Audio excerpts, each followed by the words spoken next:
Welcome to an interview with Diana Rockwell of Webinars by Rockwell. We're glad you joined us today. This is going to be a little bit different from what we usually do, as this is basically just off the cuff with a couple questions thrown out there for guidance. How and why did you become an admin? I became an admin by default. So you'll hear in a lot of my videos about falling into the career, and that's because that's what I did. My original intention from a very early age was to be a teacher. And life got in the way. When I was 14, our house was flooded and we lost everything we owned. And the year after that, my father passed away. I was 16 at the time and getting ready to go to college. We had a local community college about a half an hour away that had a very good reputation. And my mother and brother were already going. My sister had gone. And so it just seemed inevitable that that's what I would do too. However, the finances were not there to support me going to community college. So I had to regroup. It took me another year or so to figure out what to do. So I sort of fell into going to what we then called business school. Now, this was 1975, 76, and headed toward business school with only liberal arts background. I had to start from scratch.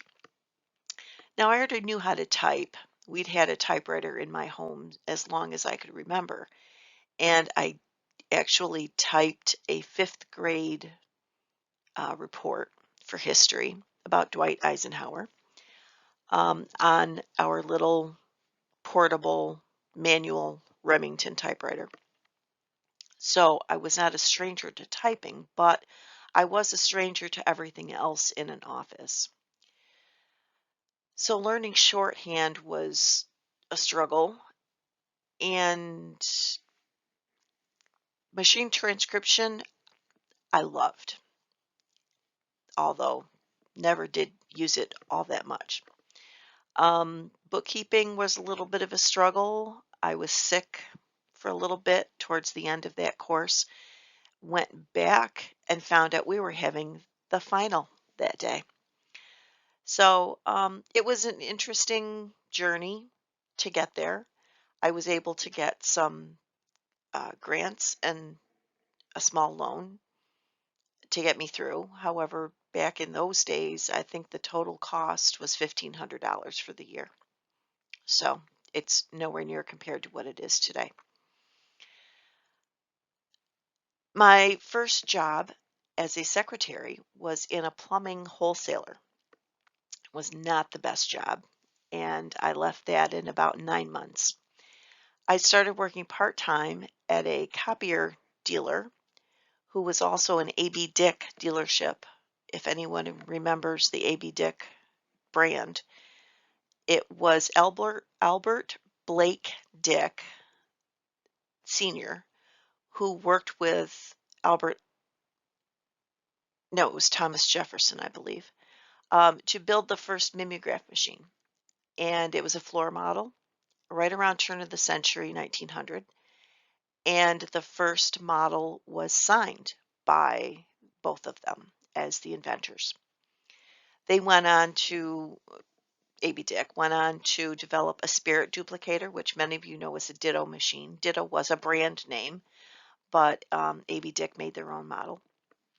They made offset presses, both tabletop and floor models, that most of the printers in the U.S. used. We had a 5-county territory, New York and Pennsylvania. We dealt with pretty much every school and every church in that 5-county area. So it was a very busy office. We sold an awful lot of paper, toner, ink, and then the plain paper copier came in, and that was a huge seller. So I learned quite a bit in that office. That's when the personal computer first was available at $25,000 a machine. And we used to take them out and demonstrate them and leave them in people's offices for them to play with. Most of the software at the time had to be built for your purpose, so that was an expense as well. And then we had word processors, and I was actually a CSR and demonstrated and helped train. So that got me a little bit back into the teaching aspect of it, although I was very nervous about it and had some personal, shall we say, tics. Um, and I was admonished by my boss a few times because I would scratch my leg when I was nervous. Didn't know I was doing it, but it unnerved him as a career salesperson. So from there, I stayed home for about 5 years with my two young children and had another baby. So we were now a family of five. Budgets got tight. So I decided I needed to get back to work. Did some temping around town because there wasn't much available when you really didn't have any computer skills. The computer world had blown up in the 5 years I was home. And although we had a small Tandy home computer from Radio Shack in our cellar, software was open source or very expensive, and we certainly didn't have the money to buy any of the big name software programs. So when I went to interview for this position, I expected to get the receptionist job, but they put me in the administrative assistant slot. So I had a lot to learn. They were using WordPerfect and Lotus 123 and Harvard Graphics for graphs and charts. So learned quite a bit there, spent 15 years in that position, and decided at one point after I'd become a widow that I was going to stick my toe into the world of internet dating. That was an eye-opener. And met a gentleman. We decided to get married, and I moved away, and I didn't work for another 2 years. It was a good adjustment time. My daughter had a rough time adjusting to the death of her father, and I was glad I was home to be with her during that. Wanted to have a little spending money in a strange town and went to work for the Methodist Church. Now, the town I live in is quite small. It's under 5,000 people, and there's 10 churches. The Methodist Church is the largest with over 600 members, which doesn't sound like a lot, but it's a small town. So a lot of movers and shakers in town I got to meet. I met the funeral directors, the bankers, the mayor. It was just a regular guy. So I worked there for 4 years. It was low key, which was fine with me, 27 and a half hours a week. I was home for my daughter when she got out of school, so, that all worked well. And then my husband had a medical incident and had a knee replacement rather quickly, but had a lung episode in recovery and never really quite recovered as he should have. So he took an early retirement on medical disability, and we needed insurance. So I decided, well, it's time to stop playing part-time and get a full-time job. So I did, and I went to where I am now, which is a small private liberal arts college. And I worked in IT for 10 years. And in the summer of 2020, I ended up in the executive suite as an executive assistant to a vice president. So the only further step up the ladder is to assist the president.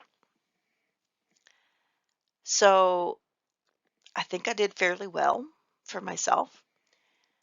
And I just sort of skated the last 10 years or so. There were about 5 years when we had a CIO, and the rest of the time we were kind of in between directors or some sort of boss. We had some managers, but they weren't quite to the same caliber as a director or a CIO would be. Basically, I was done with my work at about 9:30 every day. So I was starting to get bored. Then came COVID and um, working from home. I found myself working from home a month after I split up from my husband. And thank goodness, if there was any silver lining in that, it was I was able to grieve at home without having to get up and go to work every day. So that sort of helped with my recovery and my grieving process. 2 months after that, my daughter, youngest, moved back in with me. We had not lived together for 7 years, so that was an adjustment. But I had a one-bedroom apartment with a great room, which included the kitchen, dining room, living room, all in one. So basically, I lived in the bedroom where my desk was in the bed, and she lived in the living room with a blow-up mattress and the couch and the kitchen. She came with a service dog. That was new. And there's all sorts of rules that come with a service dog that not everyone is aware of. So I had to go on a learning curve on that and learn what to do and what not to do with a service dog. So that's how I became an admin. I do want to say that I enjoy the profession and I enjoy what I do every day. I don't like being bored, but I don't like being overwhelmed either. So trying to find that balance that's not too much but enough has been a road and a journey. So moving on to my greatest achievement. I did not mention that I have been a 25-year member in an association, called IAAP, International Association of Administrative Professionals. I am no longer a member. However, I promote it. I think it's a wonderful organization. They've hit some hard times due to the new generations not wanting to join things and be active in a membership type of organization. When I joined, it was 1994, I believe. And I had a 3-month-old baby and 3 older children.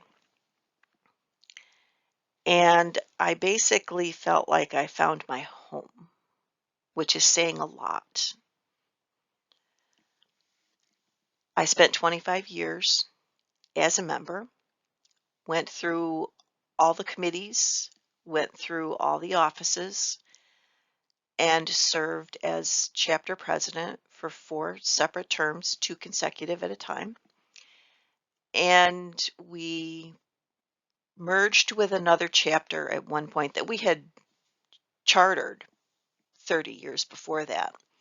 But membership was dwindling so badly that neither one could maintain by themselves. So we merged back together and spent about a year writing new bylaws and figuring out how things would be handled because they did things much differently than we did. So in that 1 year, I was president of my old chapter. I was vice president of the new chapter. The vice president suddenly left of the new chapter, and I became the president-elect. And then president, all in one calendar year. So that was interesting.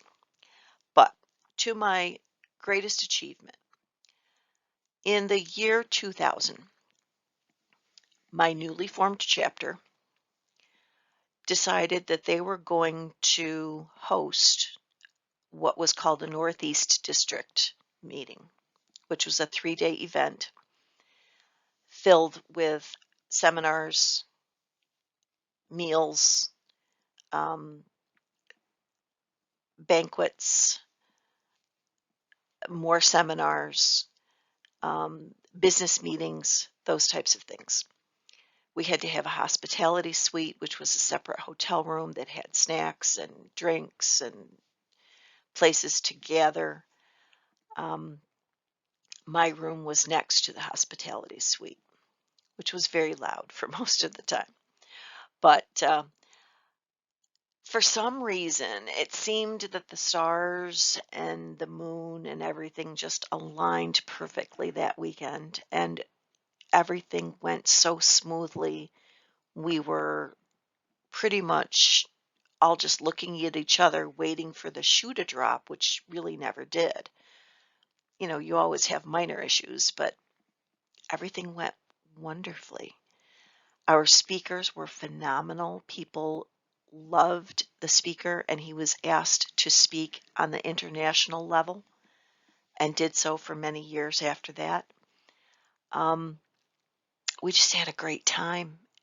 And when I left the association, people were still talking about that weekend and they wanted to go back.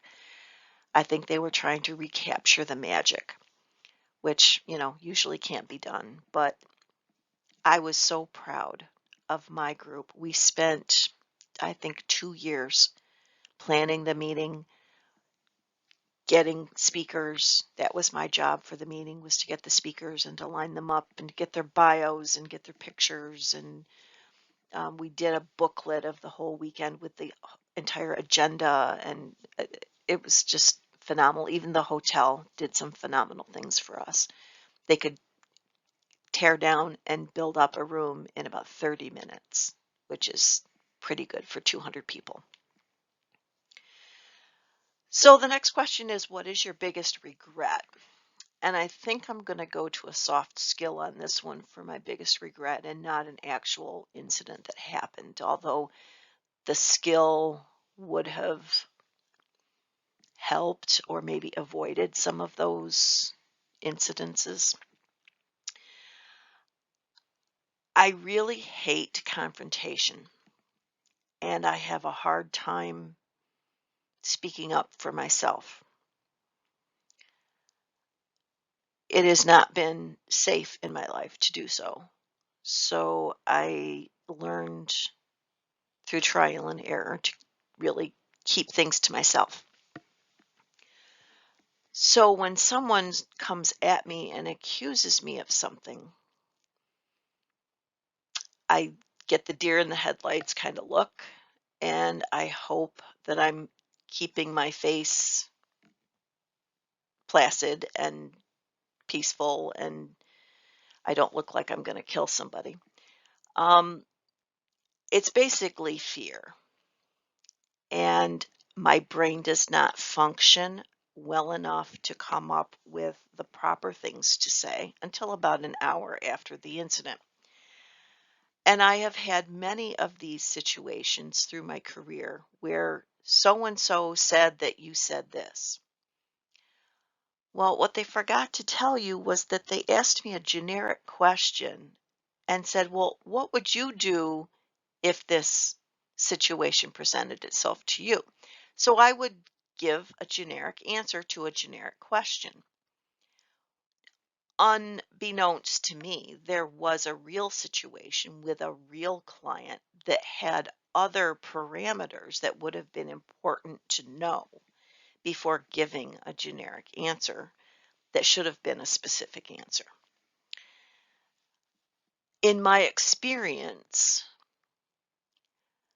my bosses would find the error, yell at the person who did it, and they would say, but Diana told me to do that. So then they come at me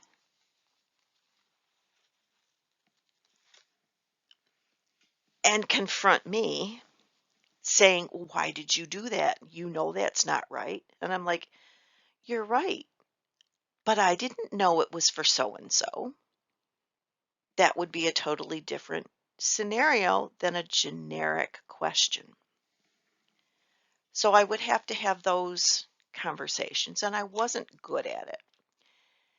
And one particular boss would use me as the example in staff meetings and basically say, "Well, don't do it this way. This is what was done." And it was something I had done.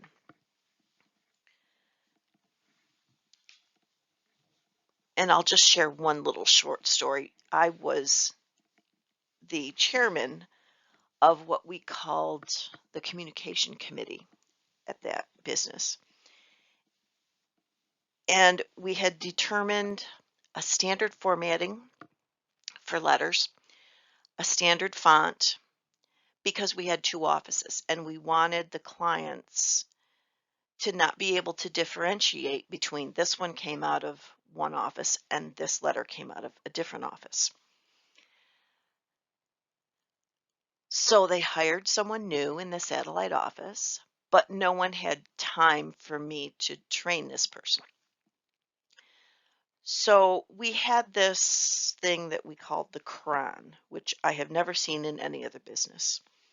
And it was a chronological grouping of any communication that went out to clients. It included what we called history sheets, which was a narrative based on a meeting that one of the portfolio managers had with a client, and just said, what was coming up and what, that so and so's daughter was getting married and they needed this much money for it and it was going to be this date and, those types of things. So they were all supposed to go in date order, and everyone in the company was supposed to read it. It really should not have taken more than 5 minutes each week, but they tended to build up on people's desks. So part of my job with the cron was to go through it and see if there were formatting issues where people were not following the guidelines.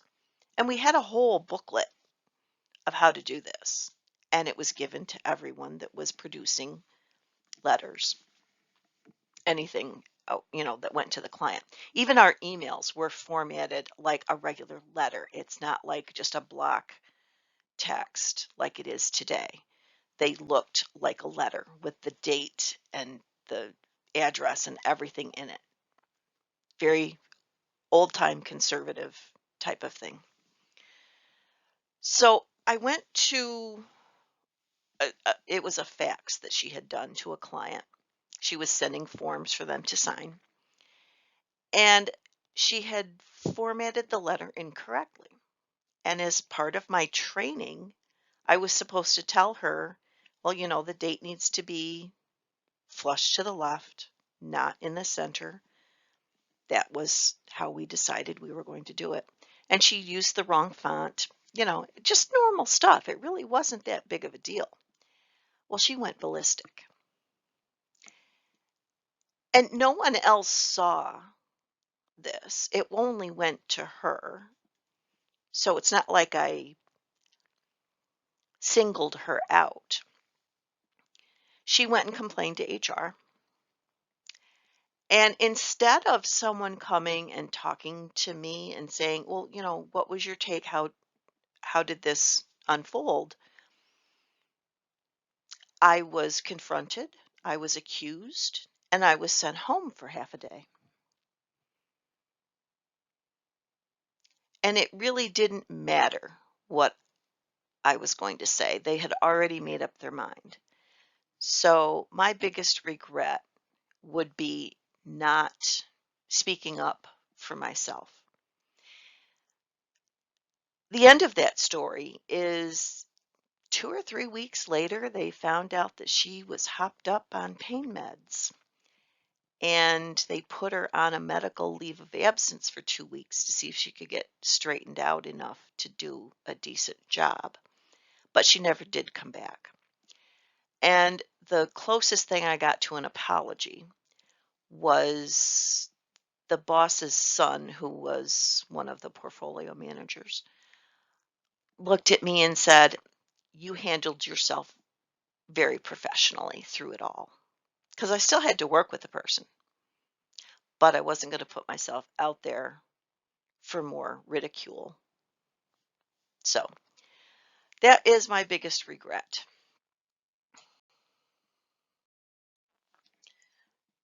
So my favorite saying is, start as you mean to finish. And what I mean by that is, be yourself when you start a new job. Some people try to be overly professional for the atmosphere, or they try to be perfect. I found myself being treated like a newbie, even though I was probably midway through my career at that point. Um, they never did stop treating me as a student, basically.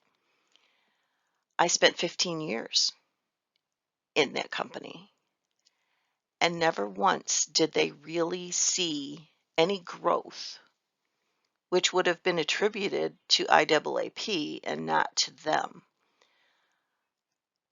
I was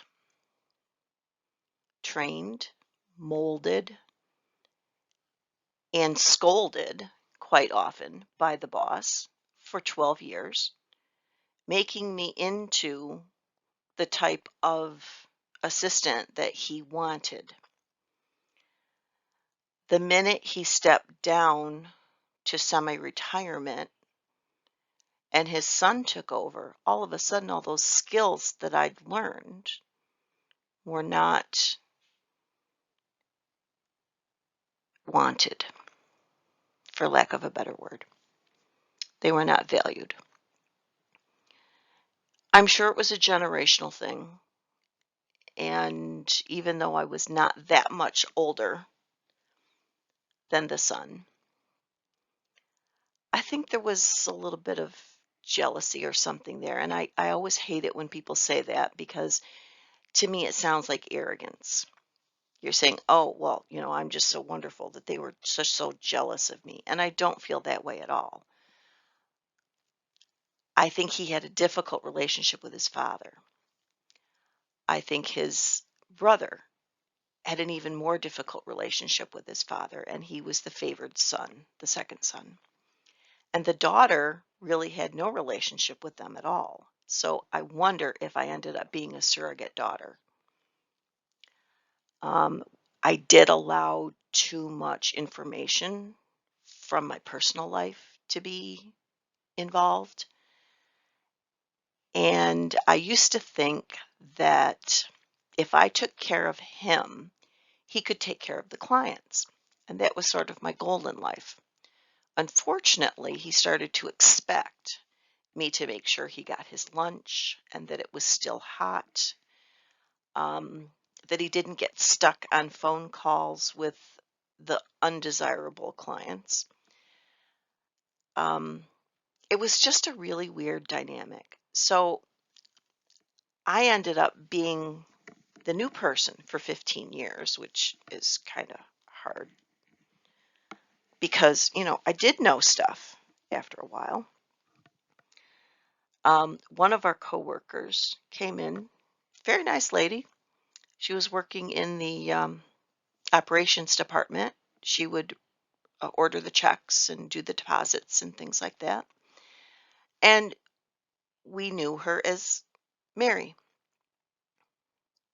About a year and a half into her time there, she said, I'd really like to go back to using my other name. And we're like, what are you talking about?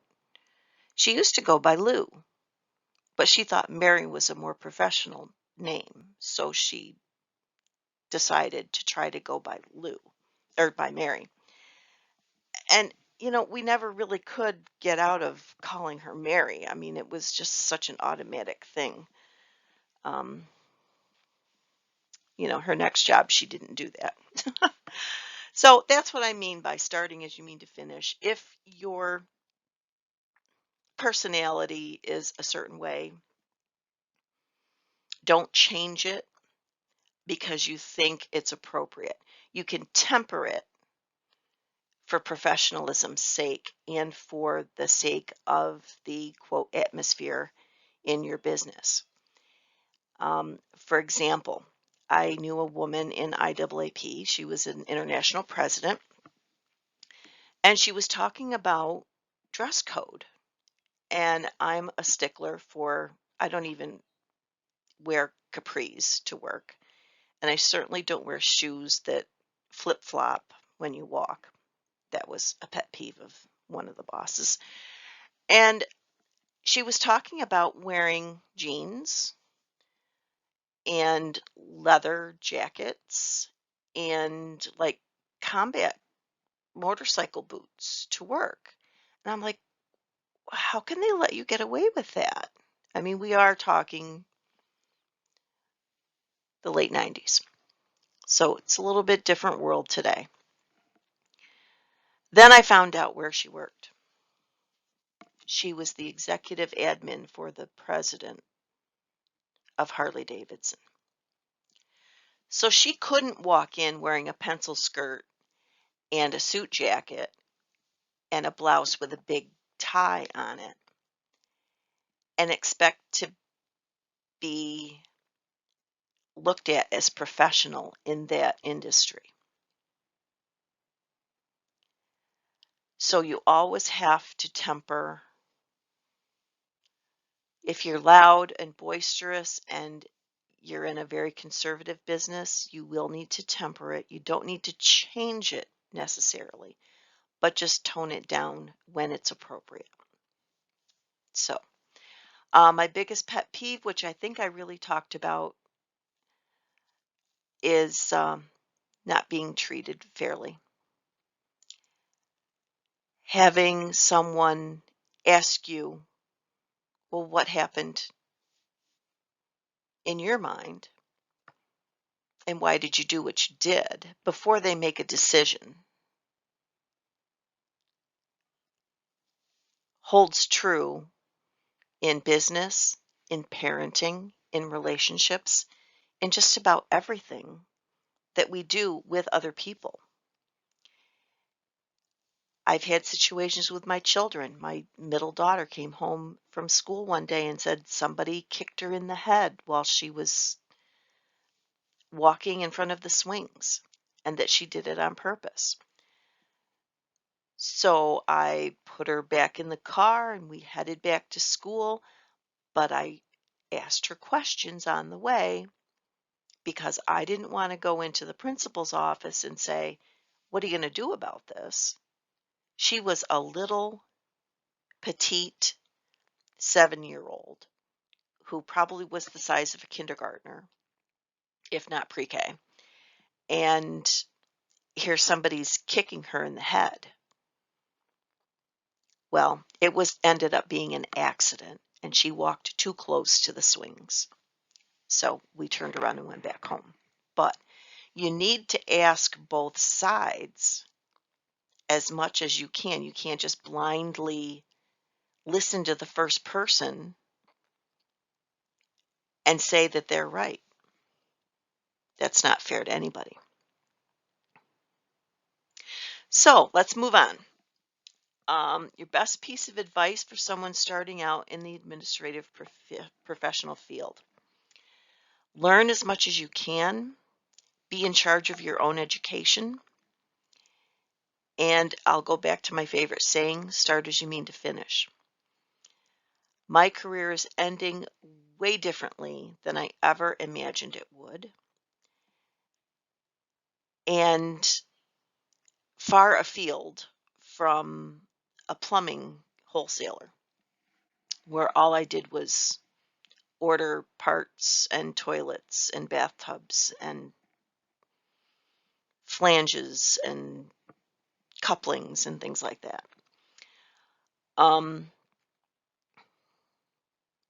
To today, I'm managing the Zoom account at work with 30 some users. I'm managing the cell phone account with 88 users. I manage the usage and the financial end, so it's not just, that so and so has a phone. And go into remote instruction in 2 weeks' time was quite something with the cell phones. Trust me on that. So that's basically, get a group, a community of people, like-minded people, which is what these associations are all about. And there are like 10 or more of the top associations for admins. IAAP is one, ASAP is one. The executive admins, I think they're out of Australia, but they have some really good information. Another very interesting tidbit is the word secretary is not revered in the United States any longer. However, in Europe and in other parts of the world, it is. So just keep that in mind. So let's see what's next. This shift.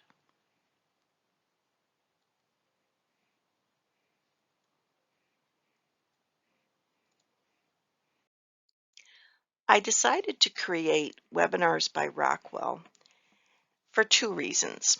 Number one, sharing knowledge is all part of being in a community of like-minded people.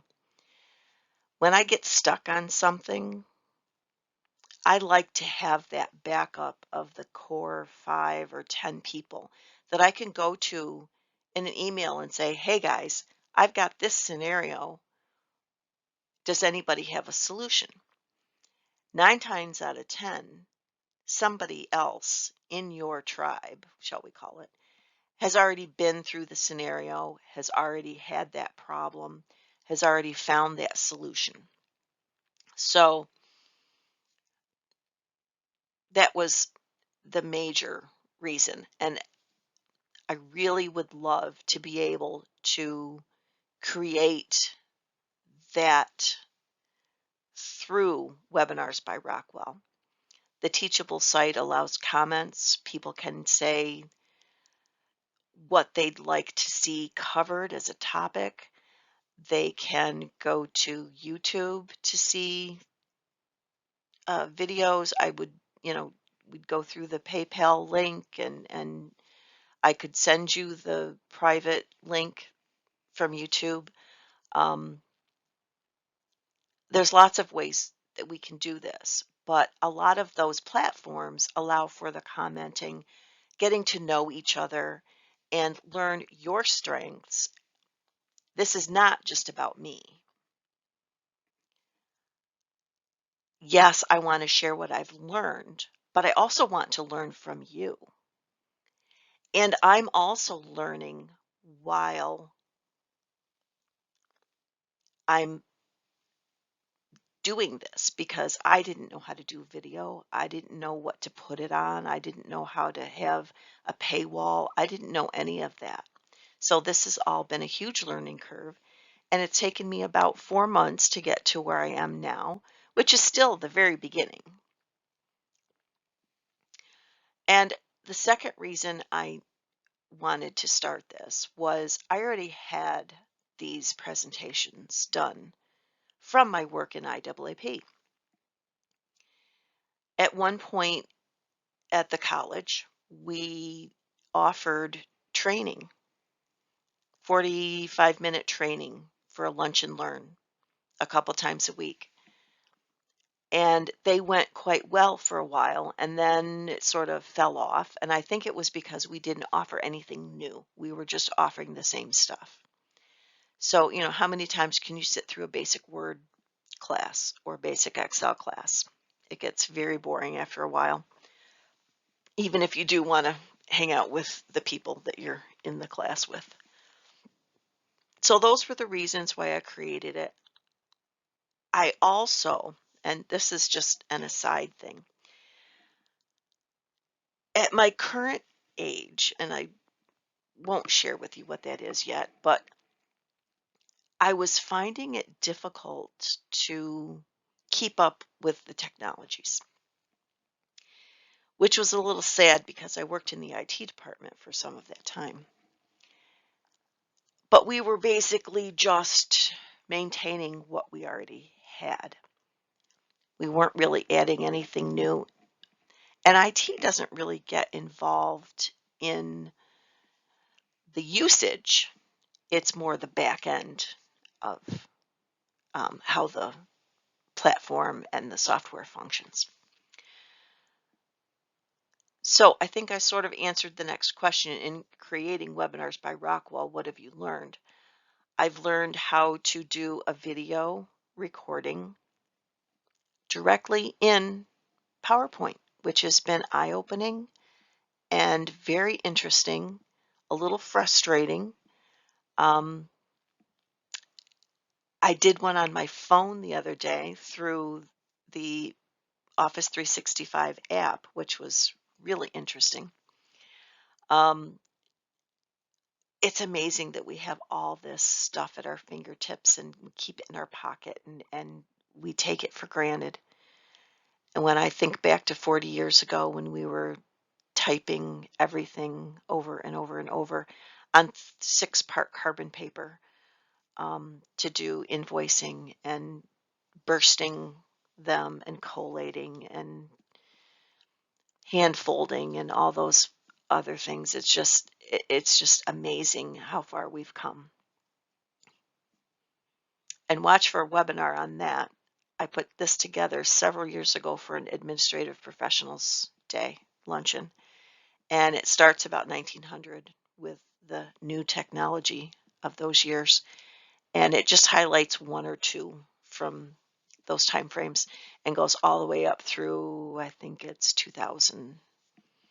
So it's very interesting. So, and I think I've answered the next question: where can webinars by Rockwell be found? Um, we do have a page on Instagram. We have a channel on YouTube. We have a Facebook page, and I think we're working on a Twitter account right now. So those will more or less be announcements. Our main platform for classes is Teachable, um, with the name webinars-by-Rockwell. You will have to create a login and password, and then you have free reign to examine what's on Teachable. There's a lot of classes on Teachable, and I'm probably the cheapest one there. Just a basic, I don't know if people are into tarot readings, a basic tarot reading class is $300, and I think it's just a couple hours long. So we have tried to keep our videos short, easy to digest, not overly complicated, so that they're easy to listen to during your commute, while you're waiting at the doctor's office, um, waiting in line anywhere. Everybody has to wait in line nowadays with COVID because nobody has staff. But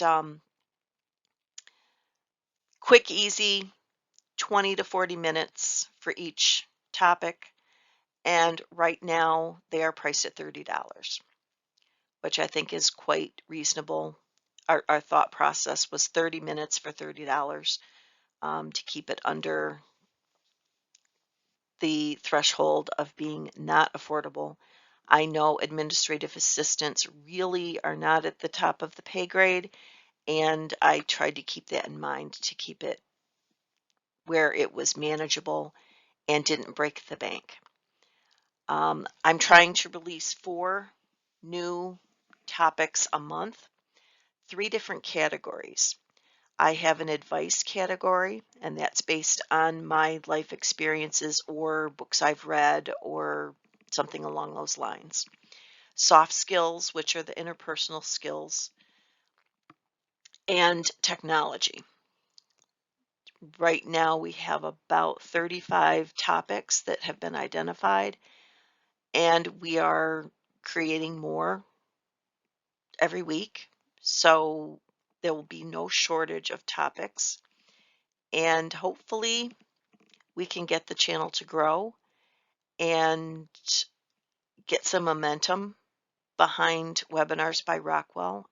It's been thrilling and frustrating all at the same time, which I guess is what happens with any new endeavor, whether it be a new job, um, a new relationship, parenting, whatever.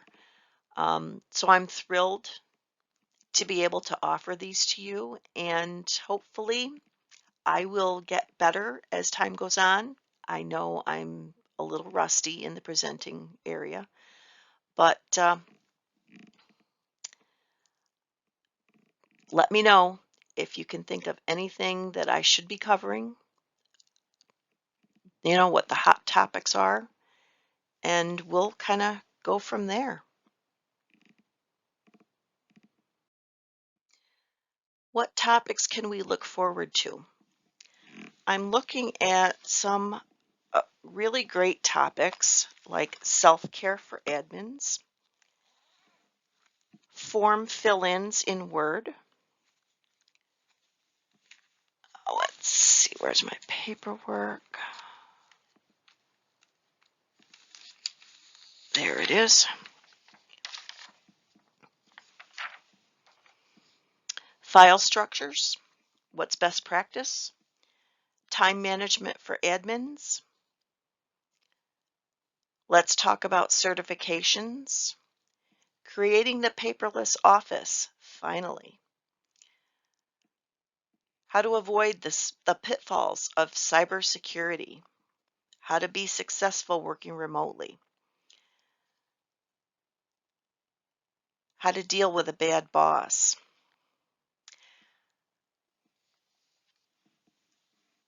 tips on Word for merge envelopes and labels, form fill-ins. I also want to do some live panel discussions with some of my IAAP members. The amount of knowledge that they have is phenomenal. And one of my mentors in IAAP has been a member since she turned 18. And it's interesting when you talk to her about what the organization used to be and what it is today. And they did have a reorg a few years ago and completely changed the structure, which left a lot of us out in the cold. Those of us who really were into procedures and parliamentary procedures, to be exact, and bylaws and those types of things, because it's no longer necessary. The board takes care of all of that, and anyone that leads a branch or a LAN, and whatever they're calling them today, is an event planner. And I was never all that great at being a solo event planner. I'm fine in a team where people have different jobs to do for one event. I'm fine with that. Ask me to plan it all by myself and I will forget something very large. And I know that about myself, so I guess forewarned is forearmed. I also want to do an open live for an Ask Me Anything.